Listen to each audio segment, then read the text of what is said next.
இப்ப கூட பஸ் ஏற்பாடு நீங்க போங்க, பஸ்ல போய் விஜயை பாருங்கிறதுல வரைக்கும் விஜயை யாரும் திட்டிடக்கூடாது. அந்த மைண்ட் செட்டை பாக்குறாங்க. யாராவது ஒருத்தன் கல்ல விட்டு எரிஞ்சிருவானா, விஜய் மேல வெறியில இருக்கிறானா, என் குழந்தை போயிடுச்சு அந்த அளவுக்கு எவனும் இருக்கிறானா, இல்ல போய் பார்த்தா விஜய ரசிக மனநிலை பார்த்துட்டு விஜயை தொட்டுட்டேன்னு வந்து இங்க வந்து 4 பேர்ட்ட பேசுவாங்களா, எந்த மைண்ட் செட்ல இருக்காங்கன்னு பல்ஸ் பாக்குற வரையும் அது மதியழகன் மனைவி தான் பார்த்துக்கிட்டு இருக்காங்க. ஏன்னா நேற்று வரையும் அவங்க தான் இது பண்ணியிருக்காங்க. இதே மதியழகன் மனைவியை பற்றி தான் இன்னொரு செய்தி.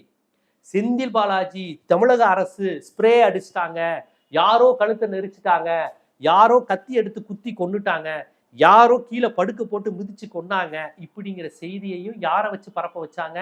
மதியழகன் மனைவியை வச்சுதான் பரப்ப வச்சாங்க. நல்லா கவனிச்சு பாருங்க. சதி கோட்பாடுகளை புசி ஆனந்தோ, ஆதவ அர்ஜுனாவோ, விஜயோ, சிடி நிர்மல்குமாரோ வெளிப்படையா அவங்க வாய் மூலமா எந்த ஊடகத்திலையும் சொல்றது இல்லை, பதிவு செய்வதில்லை.